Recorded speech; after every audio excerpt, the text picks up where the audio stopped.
Hi everyone, Piers Bolger here, the Chief Investment Officer at Viridian. Well, we're halfway through the month of April and we thought it'd be worthwhile just touching base as it relates to the performance of equity markets month to date. As we all know, March was one of the worst months for equity markets, particularly since the 1987 October stock market crash. Our local equity market was down roughly around about 20%, and global equities were down half of that, anywhere between 8 to 14%, depending upon the $8 exposure that was across portfolios. When we look at the performance of both domestic and global equities month to date, both markets are up roughly around about 6%. But what we think is most interesting is when we look at the performance, the day-to-day performance of equity markets over the month so far.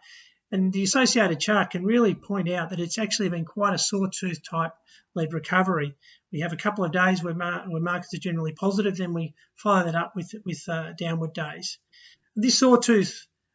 trajectory, in our view, is really symptomatic of a lot of the challenges that investors are continuing to face when thinking about what the outlook brings for equity markets, and more importantly, what the earnings outlook brings for individual companies in an environment where many countries are still in lockdown, and we've clearly got a high degree of uncertainty as to the outlook for economic activity, economic growth, as well as obviously what that means for corporate earnings going forward.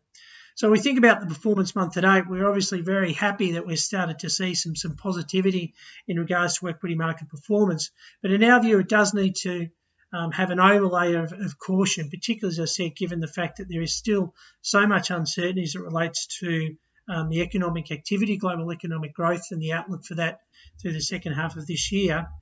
and equally what it also means then for corporate earnings. But when we then think about certainly the extent of the stimulus packages, we've spoken about this on numerous occasions previously, we think about the extent and the size of those stimulus packages, both at a fiscal and government level, as well as some central banks. It's one of the reasons why we continue to expect that this sawtooth type recovery in financial markets that we've seen in April to date is something that is likely going to continue for some time to come, and probably throughout the course of the rest of this year, in our view, as markets start to digest new information, as economies move out of a lockdown phase, as corporates start to, as I said, move back into business as usual. As I said, from our point of view, that still might be anywhere from 6, 9, 12 months down the track before we start to see that really come through in terms of the clarity of individual businesses and economic activity. As a consequence, financial markets are going to be challenged in the way that they look to price that information, the way they think about, obviously, the opportunities. But this sawtooth chart, I think, is a really good example of what we expect going forward when we think about equity markets. We've had a number of, as I said, a good positive start to the month of April, but we don't necessarily mean that we're out of the woods yet, and we don't expect that markets are going to continue to, as I said, remain in an upward trajectory on a consistent basis day by day. So from an investment point of view, the theme and the strategy of actually building and adding to the market on an incremental basis, we believe, is really important.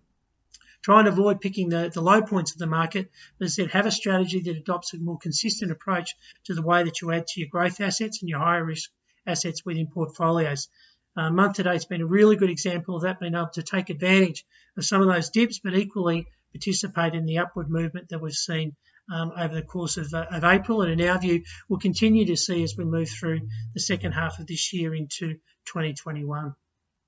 As always, if you have any concerns about your portfolio, please feel free to reach out to one of our advisors. We look forward to touching base soon. Bye for now.